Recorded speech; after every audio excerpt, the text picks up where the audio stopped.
सत साहिब सतगुरुदेव की जय। बंदी छोड़ कबीर साहिब जी की जय। बंदी छोड़ गरीबदास जी महाराज जी की जय। स्वामी राम देवानंद जी गुरु महाराज जी की जय हो।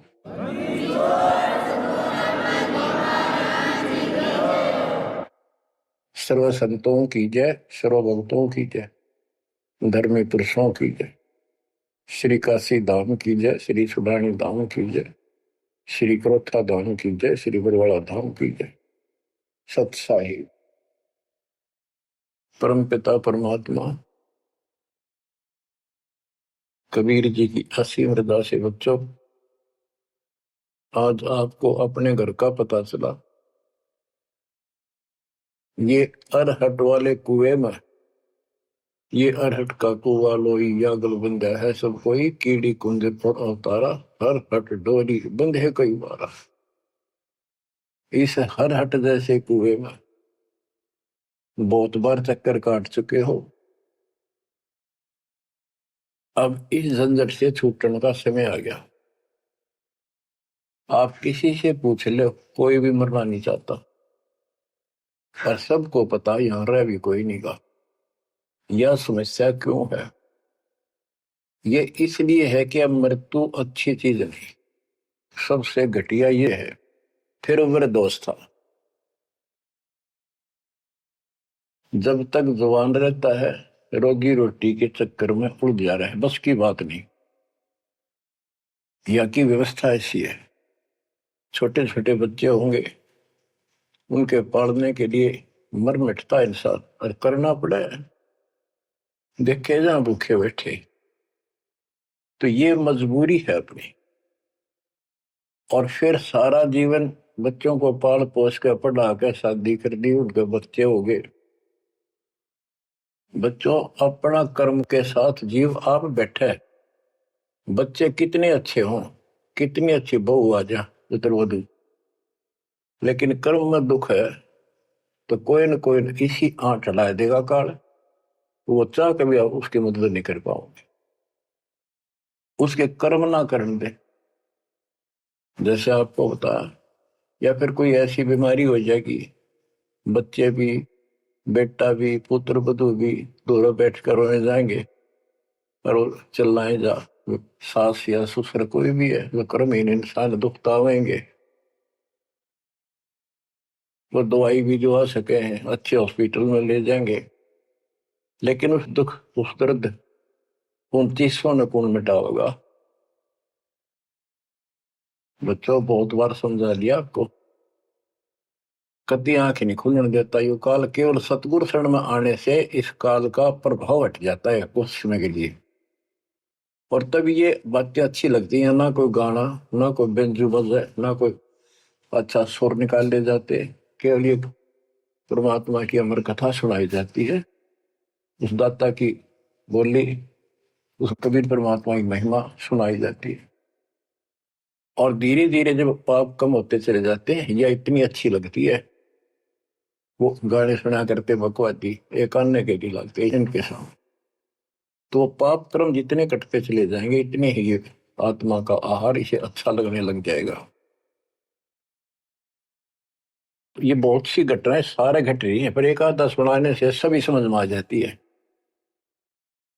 एक व्यक्ति को अधर्म मार गया, पैरालिसिस होगा, और उसके 4 एकड़ जमीन थी, उन्हें 16 एकड़ बढ़ा दी। सारी जिंदगी मेहनत करी खूब कंजूसी के साथ। भगवान को जाने कौन था, कोई सुनता ही नहीं भगवान के बारे में। था उसको 4 लड़के हो गए, चारों की शादी कर दी, चारों अलग अलग हो गए, उसको पैरालिसिस हो गया। अब उसको कोई नहीं उठा उन चारों मत, और बच्चे उसके पास से निकल जा। गांव के व्यक्तियों को पता चला, वो आए, उन बच्चों को समझाया, भाई बाप है, इसने कितना कुछ किया तुम्हारे लिए, कुछ तो शर्म करो। तो एक ने शर्म के मारे कुछ 10-5 दिन की सेवा फिर छोड़ दी।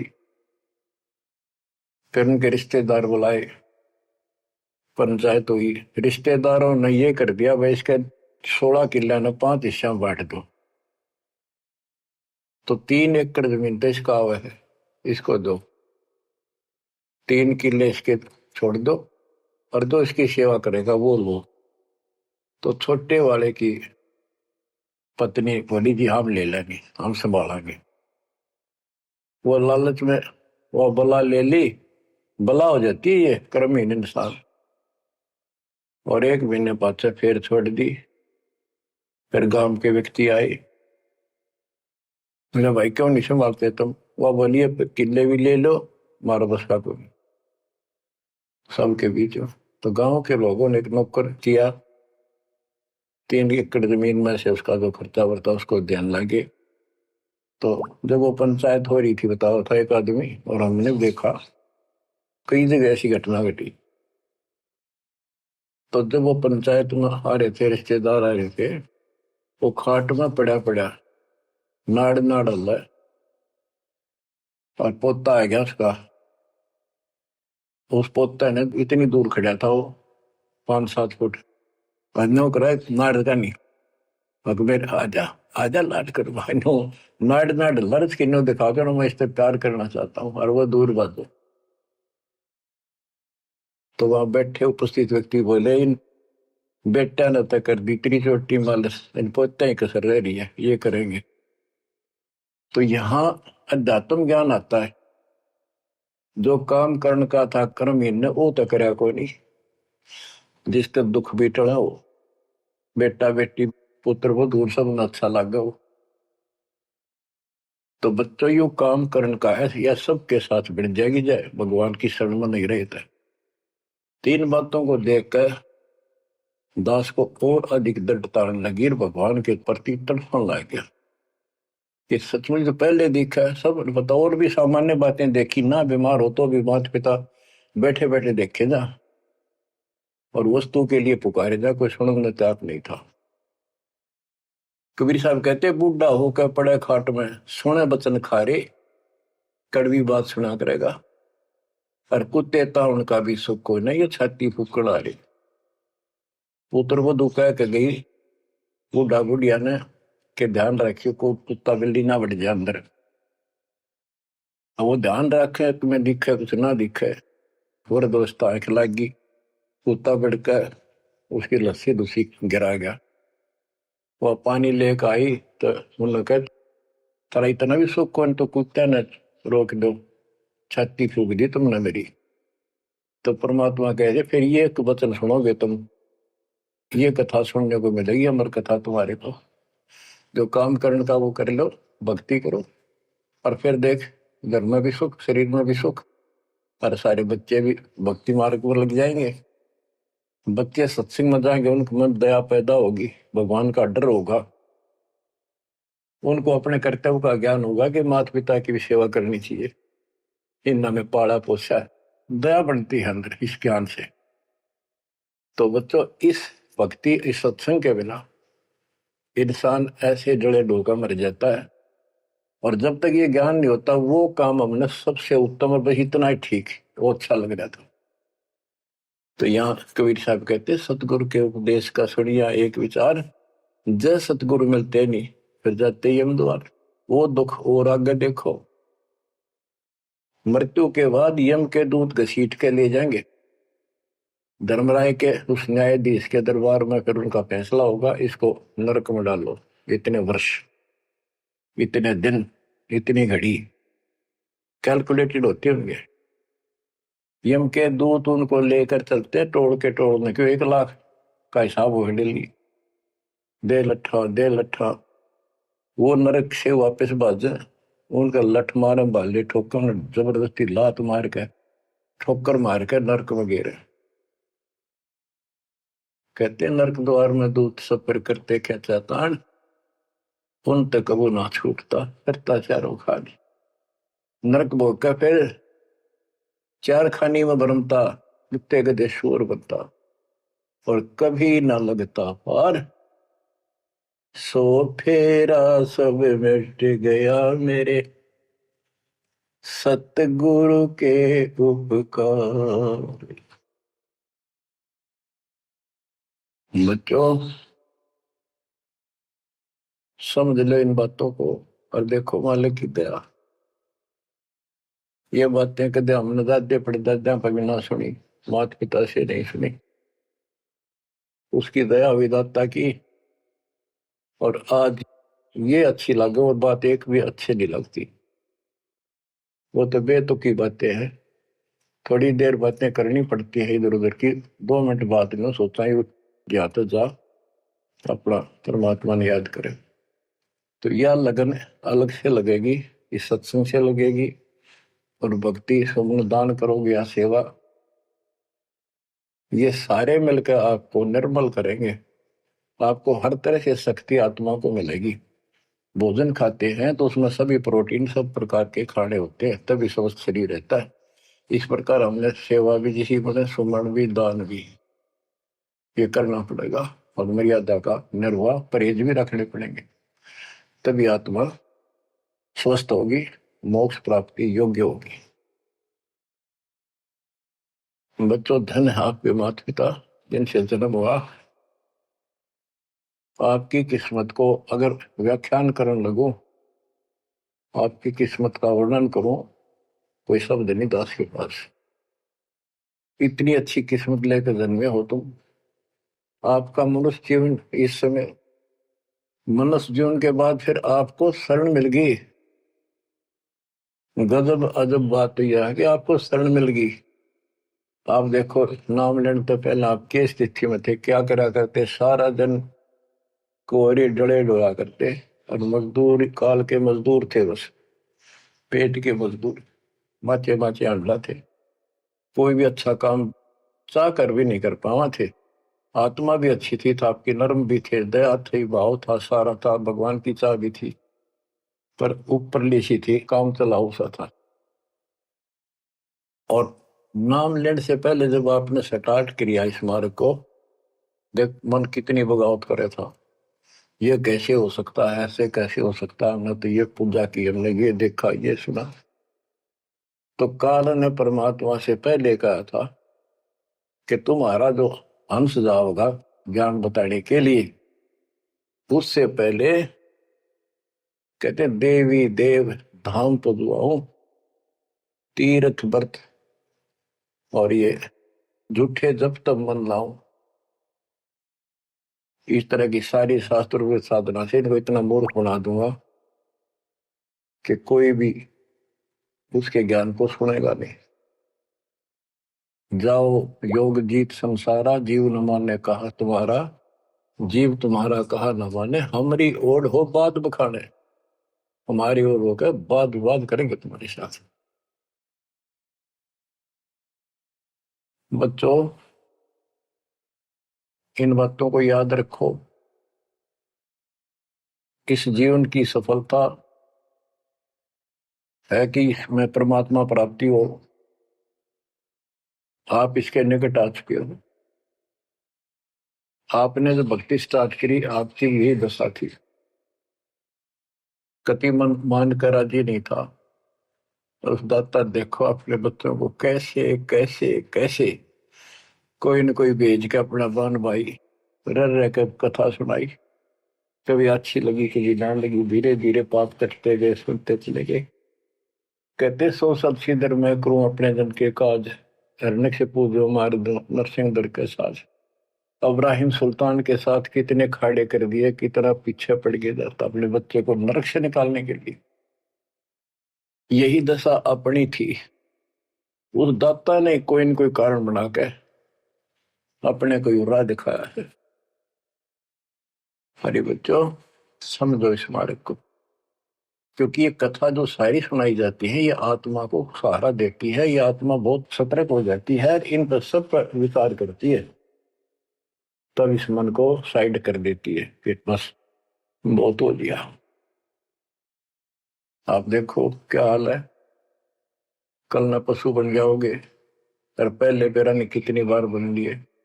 तो परमात्मा आपको बहुत लंबे समय से तैयार करते करते करते करते आ रहे, और आप भी लगे रहे। जैसे भी जितना दाव लगा जिस जन्म में आप करके, फिर काल का प्रभाव ज्यादा था, नहीं पार बसाई छूट गया मार्ग। जो गुरुद्रोही हो जाते हैं ना, वो सदा के लिए खत्म हो जाते हैं। वो तो अरबों खरबों वर्षों तक धक्के खाओगे। आप विमुख होते रहे, जैसे राबिया विमुख हुई। स्टार्ट वहां से नहीं था उसका, बहुत पीछे से था, लेकिन भक्ति की चाह बनी रही। दाता फिर मिलते रही। परमात्मा कबीर साहब कहते हैं, मेल अठेले जाइयो, तीर्थ धाम पर भटकियो, मेले बड़ा मिलाप, पत्थर पानी पूजते हैं, कोई साधु संत मिल जाओ। जब तक भगवान नहीं मिला तब तक ये आस्था भी बनी रहनी चाहिए। इसलिए परमात्मा कुछ लोगों को दूंगा, संस्कार तो निकाह होता है, कोई मत्था टेक के किधर जाके, और कुदरती वो संस्कार आ जाता, उसकी आस्था बनी रहती है वहां पर, तो भगवान में चाह बनी रही। कई नरसिंह बन के इसने आना पड़ा, निकाल ने तो मस्टरवा दिया था, प्रहलाद भगत की आस्था खत्म हो जाती, दाता रक्षा नहीं करते, सारे समाज में आस्था खत्म हो जाती मनुष्य जीवन में, कि भगवान है ही नहीं करे। ईशा दिखा दिया भगवान, आज तक याद है भगवान है। इसलिए हमारी चाह बनी रही परमात्मा के प्रति। तो बच्चों, परमात्मा की असीम रजा आपके ऊपर। परमात्मा 600 साल पहले हमें राह दिखाने लगे थे, और उसी समय से आज तक बीच में अपने संत गरीबदास जी को बीच में मिले, इस भक्ति को फिर से जीवित कर गए, इस अध्यात्म ज्ञान को फिर से कभी खम्भ रोप गए। इनके माध्यम ये यथार्थ ज्ञान देख, और 300 साल से अमर ग्रंथ यहाँ पढ़ा करते थे गरीबदासी, गरीबदास के 12वें पंथ वाले। मेरे गुरुदेव के अतिरिक्त किसी के पल्ला नहीं पड़ा। उन्होंने दास को दिया ये खजाना, उसके बाद गहनता से इसका अध्ययन किया, आशीर्वाद उनका रहा। आज ये खजाना खोल दिया, गुरुदेव का आशीर्वाद, कबीर साहब का वचन, 5505 कलयुग बीत चुका, तो ये खेल तो होना ही था। और यह गंगा आएगी, मोक्ष करने वाली असली गंगा, ये है सत्संग। इसमें जो स्नान करेंगे, सत्संग सुनेंगे, मोक्ष तो इन आत्माओं का होगा। अब्राहिम सुल्तान को कैसे निकाला, उसके कोरडे तक खाए मालिक ने अपने बच्चे के, बता के लागत हो, क्या नाता था उससे। अब यहां विचार कर लो, उसका हमारे से क्या नाता है, कितना गहन नाता है। वो हमारा पिता है, वही हमारी माँ है। उस परमात्मा में हमारे प्रति माँ और पिता दोनों का मोह है, कितना जबरदस्त हो सकता है वो देखो। तुम अपनी गलती से फंस गए, पर वो बैठा उस पर भी नहीं जाता खाली, कि कुछ तो निकालो काल के जाल से। आप आंख खोलो, इस मार्ग को दृढ़ता से ग्रहण करो, बच्चों वाली बातें छोड़ दो। सारा संसार एक तरफ हो जाए, आपने एक तरफ होना पड़ेगा। जैसे मीराबाई को कहा उसकी मां ने, सत्संग में जाना मेरा छोड़ दे, आए मारी लोग कर तकरार, सत्संग में जाना मेरा छोड़ दे, सत्संग में जाना मेरा ना छूटे, सत्संग में जाना मेरा ना छूटे, तारी चाहे जड़ कमरो संसार, सत्संग में जाना मेरा ना छूटे।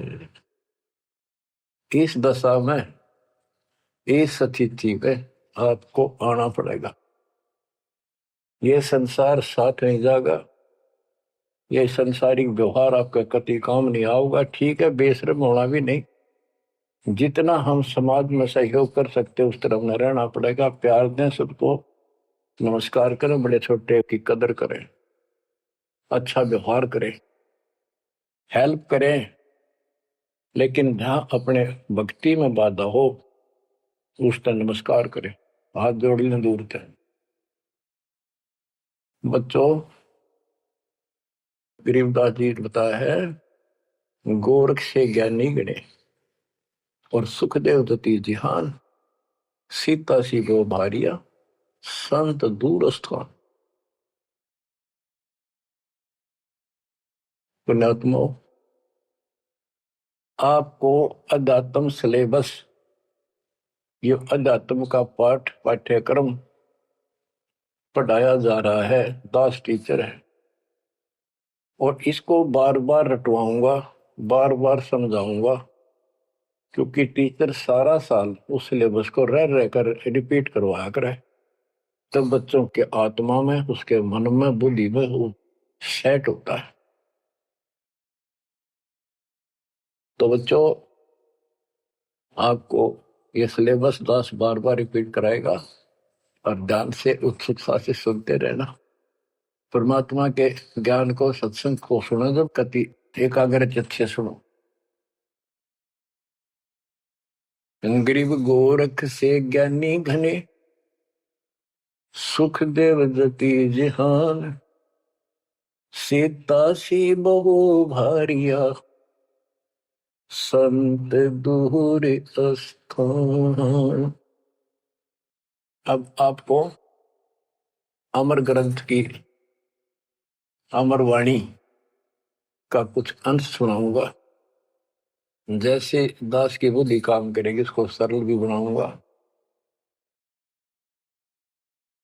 गरीब यज्ञ रची जब पांडव राजा, नो नाथो नहीं ना दुहबाजा, 84 सिद्ध रिद्ध सब मोहे, पूर्ण ब्रह्म ध्यान नहीं जो है। अब क्या बताना चाहते हैं संत गरीबदास जी, कि जब पांडवों ने अश्वमेघ यज्ञ रची, तो उसमें 33 करोड़ देवता, 88,000 ऋषि, ब्रह्मा विष्णु महेश तक उपस्थित थे, 12 करोड़ ब्राह्मण, और ये गिरिपुरी, इनका गिनती नहीं, 56 करोड़ जहां थे या दो, शंख पचायन नहीं बाजा ना दो। तो कहने का भाव ये है कि गोरख से ज्ञानी गणे, सुखदेव जति जिहान, प्रसंग ये है। और सीता सी बहु बारिया संत दूर स्थान। पांडवों ने अश्वमेघ यज्ञ क्यों की थी? श्री कृष्ण जी जो उनके गुरु थे, त्रिलोकीनाथ विष्णु अवतार, उन्होंने बताया था कि तुमने, क्योंकि युधिष्ठिर जी को भयंकर शोपन आने लगे, बेचैनी होगी, भूख गई, रात की नींद गई, वैद्यों से इलाज करा लिया, कोई आराम नहीं हुआ। श्री कृष्ण जी के गुरु थे, उनसे समाधान जाना और कारण पूछा कि हुआ क्यों। तब श्री कृष्ण जी कहते, तुमने जो बंदूक घात किए हैं, युद्ध में, महाभारत में आदमी मारे और अपने प्रियजन मारे, रिश्तेदार मारे, ये पाप वो हानि कर रहा है, वो सेध रहा है। समाधान ये है कि अश्वमेघ यज्ञ करो और पूरी पृथ्वी पर न्योता दे दो, कोई आओ, धर्म यज्ञ करो एक, और धर्म यज्ञ सफल होगी तो तुम्हारा ये दुख दूर होगा, अन्यथा नहीं होगा। और यज्ञ संपूर्ण होने की, सफल होने का चिन्ह बना दिया, बता दिया निशानी, कि एक शंख 5 मुंह का, पंचानंद शंख, उसको पंचजन्य भी बोल देते हैं। पंचायन, आनंद माने मुख होते हैं, पंचानंद 5 मुख का शंख एक अलग स्थान पर रखा जाएगा। वो कोई बजाएगा नहीं, आप पर बाजेगा। वो बाजेगा तब जब कोई पूर्ण संत, अच्छी करने वाला उसमें भोजन खा लेगा। तो 33 करोड़ देवता बुला लिए, 88,000 ऋषि आगे, 12 करोड़ ब्राह्मण आगे, तो किसी से भी शंख नहीं बजा। न्योता देने के लिए चारों पांडवों की चारों दिशा में ड्यूटी लाई थी युधिष्ठिर ने छोड़ दिया कि भी न्योता दे का निमंत्रण दो। भीम का निमंत्रण देने की जो दिशा थी, ड्यूटी थी जिस साइड में, उसमें सुदर्शन नाम के एक सुपच, जिसे आजकल शेड्यूल कास्ट कहते हैं, उसमें सुपच कहते थे, और वाल्मीकि जाति में थे वो। भीम वहां गया। भीम ने उनको निमंत्रण दिया कि भगत जी हमारे वहां आइयो, और मैं युधिष्ठिर राजा का भाई भीम हूं, और ऐसे ऐसे हमने एक अश्वमेध यज्ञ रची है, आप आमंत्रित हैं। तब सुदर्शन जी ने कहा, सुपच ने, कि भीम तुमने तो इतना पाप कर रखा, कसाई भी फीका पड़ गया, तुमने ऐसा जुल्म कर दिया। वो बहन आज तक रो रही है, जो विधवा होगी सैनिकों की, उनके बच्चे टक्कर मार रहे हैं, माँ से पूछ रहे हैं पिताजी कब आएंगे छुट्टी। उनकी माँ एकांत में ज्यादा रो रही है, तुम बैठ के ठाठ कर रहे हो और तुम मौज कर रहे हो, तुम तो नरक में डाले जाओगे। मुझे बुलाना है, जो अश्वमेध तुम करने जा रहे हो, ऐसी अश्वमेध 100 का फल मुझे संकल्प करो, 100, तब मैं तुम्हारे जाके रोटी खाऊं, मैं कौन पड़े से नरक में। अब अहंकार था भीम को कि हमारी यज्ञ तो सफल होनी है, क्योंकि श्री कृष्ण जी रहे साथ।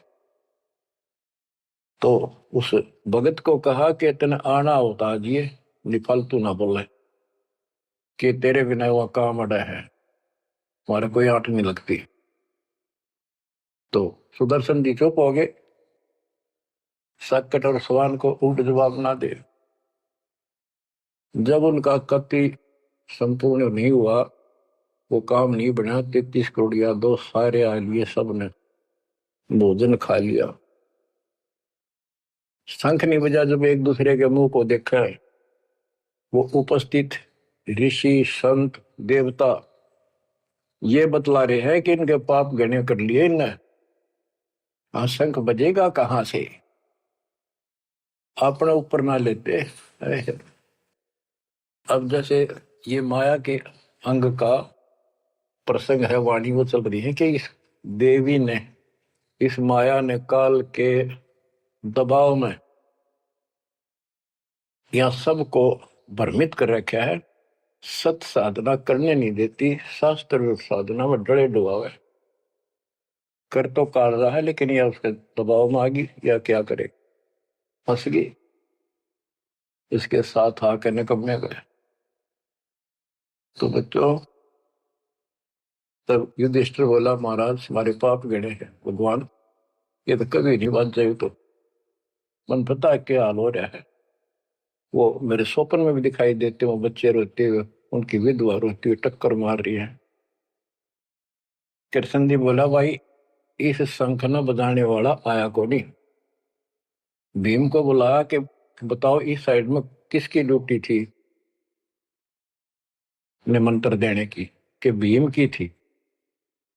भीम से पूछा कि तुम ऐसे ऐसे सुदर्शन नाम का संत है, उसको न्योता नहीं दिया। वो बोला, जी निमंत्रण दिया था, पर वो तो कुबोल आदमी है, ये बातें बोली है कि तुम पापी हो, अपराधी हो, वो तो गलत बोला। कृष्ण जी बोले, आपने क्या कहा। भीम बोला, मैंने कह दिया तो नाना होता जी, आपने ना तो मत आइए। श्री कृष्ण जी बोले, सारा काम खराब कर दिया, साधु संतों से ऐसे नहीं बोलना चाहिए, वो जो कहते हैं उसमें कोई दम होगा बात में। तुम तो सारा काम बिगाड़ दिया, अब बता क्या करेगा। इतना पैसा लग गया, बात वही की वही, ओढ़ने का मुंह हो गया भीम का, कह तो माँ चिरा था, तक के दिफा था। श्री कृष्ण जी बोले, बैठ साले, रथ तैयार करो। उस दौरान जब यह घटना घटी, उसमें परमात्मा करुणा में नाम से प्रकट थे कबीर साहब, और सुदर्शन उस करुणा में परमात्मा के बच्चे थे, शिष्य थे। सुदर्शन जी ने अपने गुरुदेव को जाके बताया कि महाराज ऐसे ऐसे वो भीम आया था, और मैंने उसको बोल दिया भाई ऐसे ऐसे कर। परमात्मा बोले, भाई वो यज्ञ तो उनकी पूरी हो को ना, उन तो वो सारे माया के पुजारी बैठे हैं, वह फिर आओगे, तू खिसक जाए यहाँ पे। सुदर्शन जी तो निकाल दिए, परमात्मा सुदर्शन रूप बनाकर बैठ गए। पांचों पांडव छठे कृष्ण जी गए, 1 योजन 12 किलोमीटर दूर रथ से उतर लिए और पैदल चल पड़े। जाके श्री कृष्ण जी ने दंडवत प्रणाम किया तो पांडव तापा मरे पड़े थे, पांचवा ने उन्होंने किया। तब सुदर्शन जी बोले, एक सुदर्शन जी कहूंगा मैं, क्योंकि ये फिल्म है, फिल्म में जो रोल जो करता है वही बोला जाता है। सुदर्शन जी ने कहा, आओ त्रिलोकीनाथ, कैसे आना हो गया। श्री कृष्ण जी बोले, हे सृजनहार, हे सारी सृष्टि के रचनहार, आप जानी जान हो, ये पांडव है और ऐसे ऐसे नहीं, अश्वमेध यज्ञ की है, वो आपके बिना संपूर्ण नहीं हो सकती। आप दया करो और भीम की गलती को माफ करो। सुदर्शन जी बोले, भाई मैंने जो शर्त रखी थी वह पूरी कर दो। भीम ने पूछ लो क्या शर्त थी मेरी, वो जी पता हमारे को। तो श्री कृष्ण जी ने कहा कि संत मरण को ऊंचा लियो, तजमाया अभिमान, जो जो कदम आगे रखे, सो सो यज्ञ समान। ये देख लो, किसी में इतना भी अहंकार नहीं है। आज ये कति टूटे पड़े हैं, सारा खर्च हो लिया पैसा, बात वहीं खड़ी है। और वहां से लेकर यहाँ तक हम आए हैं, जितने हमारे कदम बढ़ते हैं वो सौ यज्ञ समान, वो एक कदम एक यज्ञ के समान है। अपनी 100 रख लो, बाकी हमारी जोड़ी में डाल दो, हमारा भी कल्याण हो। यानी आदिन्नी का भाव संत के सामने होना चाहिए। संत के साथ भगवान होता है, भगवान को अहंकार कति पसंद नहीं। तब साधु भूखा भाव का, धन का भूखा ना, ना किसी में माँ का भूखा। उससे पहले जब पहली बार यो भीम गया था तो निमंत्रण देने, एक तालाब में नहा के आया था और उसमें खूब गोते मर मर नहाया, पैर भी नहीं टिके थे। सुदर्शन जी बोले कि भीम, यह मेरी माला तार के दिए खुट्टी पर था। भीम चला, खुट्टी पर हुआ, माला सुमरनी तारन लग गया। उस पर उतरी नहीं, टस से मस नहीं हुई, पसीने आ गए। जब सुदर्शन जी बोले, भीम उधर बड़ी डींग मारा था कि युद्ध नहीं जीता जाता, एक का मारू था 10 मरे थे। अरे माला ना उठी तेरे थे, छोड़ के आ गया, दूर खड़ा हो गया। और कोई दिखाना भी जरूरी था कि कुछ है इसके पल्ले, ना तो उनके मन में फिर दूसरा देता। ऐसे हाथ किया परमात्मा ने, वाला अपने आप उठ के उनके हाथ में आ गई। धर्मदास या घना अंधेरा, बिन परचा जीव जम का चेहरा। अगर थोड़ा बहुत ना दिखाऊं अपनी शक्ति तो काल का बंधेरा मेरी तरफ आवे को नहीं। उदिन तो बड़ी बात बोल रहा था भीम, और सुन ले, तेरे जैसे पहलवान बहुत होगा जाए लिए। जिसमें तू उस दिन स्नान करके आया था ना, वह खोपड़ी थी उस कुंभकर्ण की। खोपड़ी, ये सर का ऊपर ऊपर का कटोरा, जिसमें तेरे पाँव भी ना टेके, ऐसे ऐसे होकर जानिए बकवादी। भक्ति बिना बात नहीं बने बच्चों।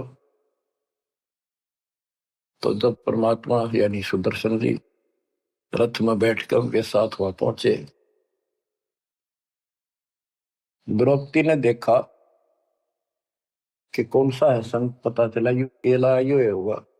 तो तभी उसके मत्था ठन गया कि इससे क्या होता, ये इतने ऋषि बैठे तपस्वी फलाना। फिर श्री कृष्ण जी ने कहा, द्रौपदी बढ़िया भोजन तैयार कर, संत खाना खाओगा तारा काम बनेगा।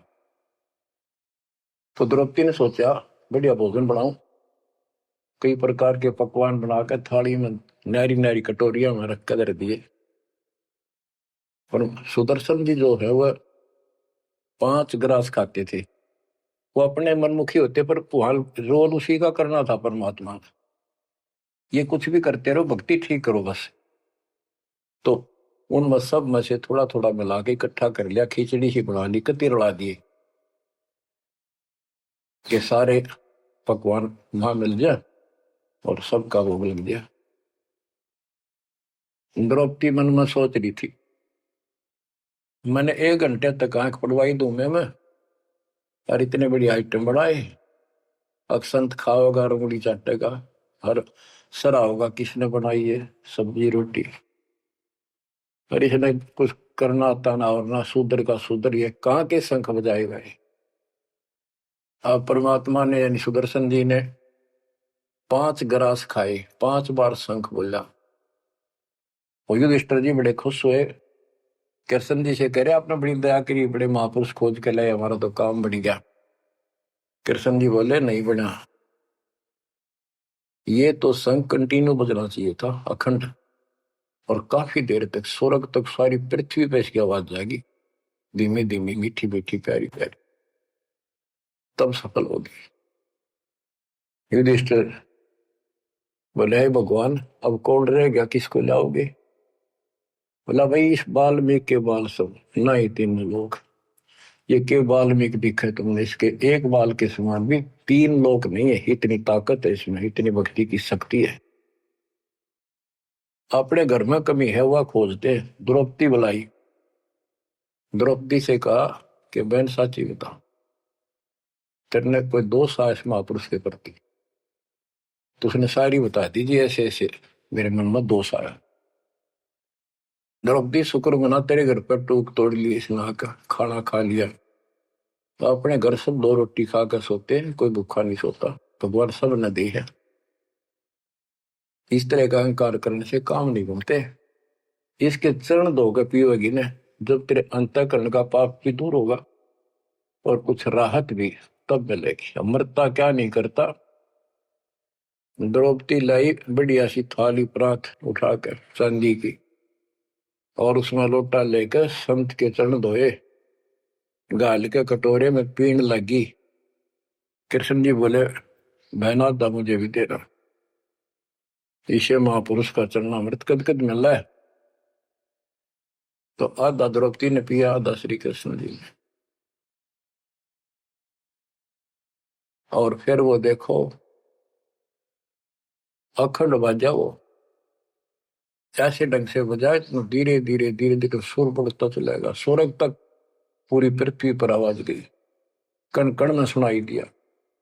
और जो पेड़ थे पौधे पूरे के पूरे बसंत की तरह फूल आगे और खिल गए, इतना सुंदर मौसम होगा सुहावना।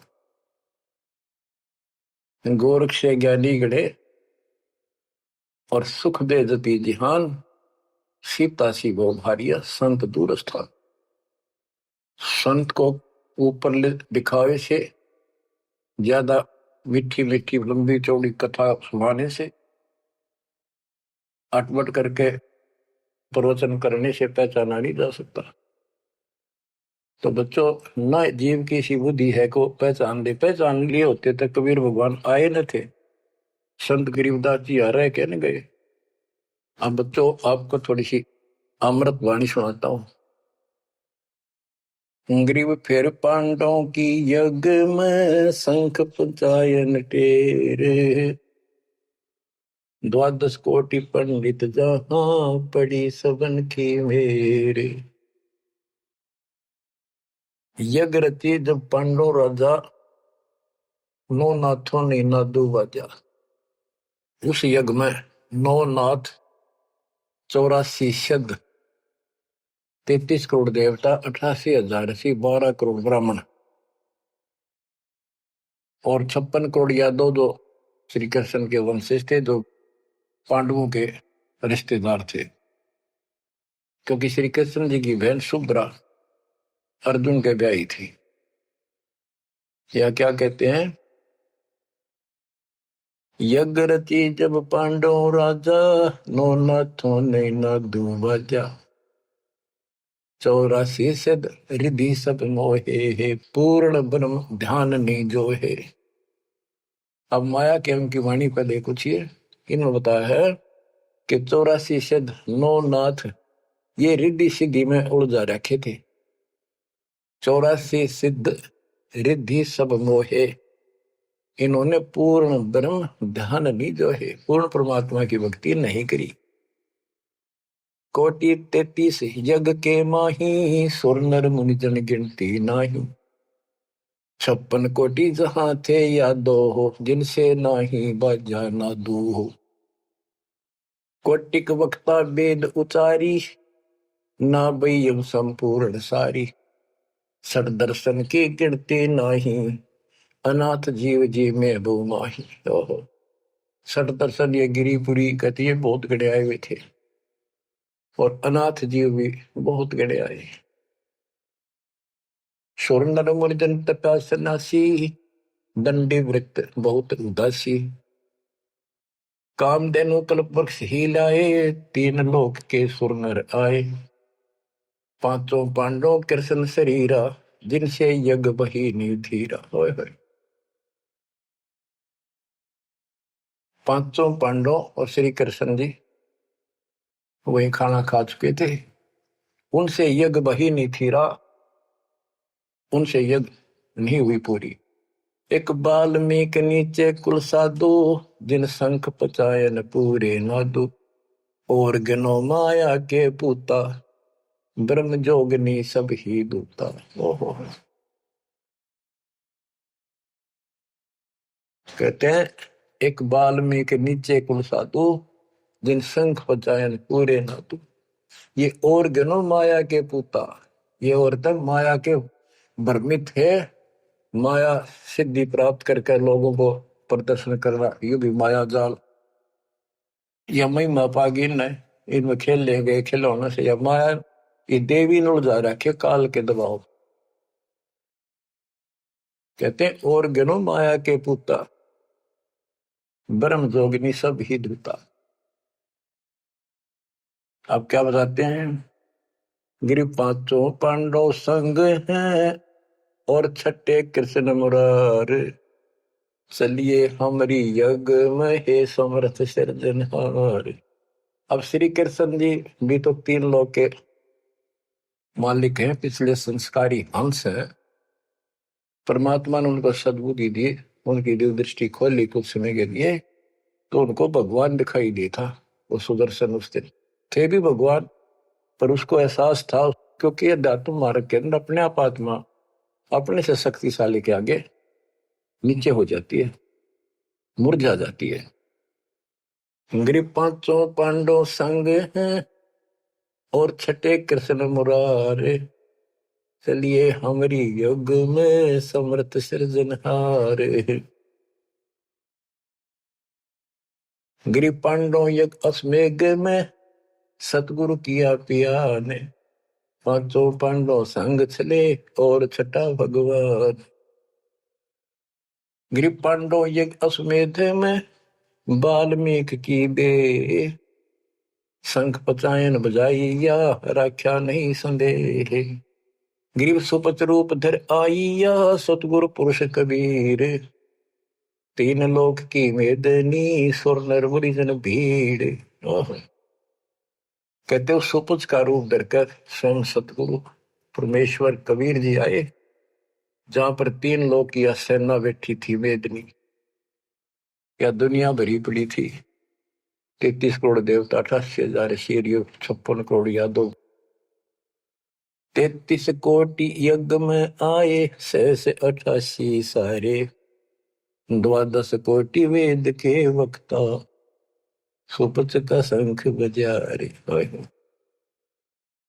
के 33 करोड़ देवता, 88,000 ऋषि, 9 नाथ, 84 सिद्ध, 12 कोटि वेद के वक्ता ब्राह्मण, ये सारे वहां पर बैठे थे। उन तो यो छोटा सा काम नहीं हुआ, 3 ताप के अंतर्गत पांडव दुखी हो रहे थे। तुम कौन राम का जपते जापम, ताते कटे ना तीनों ताप। तो बच्चों, परमात्मा की आपके ऊपर असीम रजा है, आपको पूर्ण परमात्मा की भक्ति मिली, पूरा सतगुरु मिला, आपको मोक्ष दी दाता सच्चाई।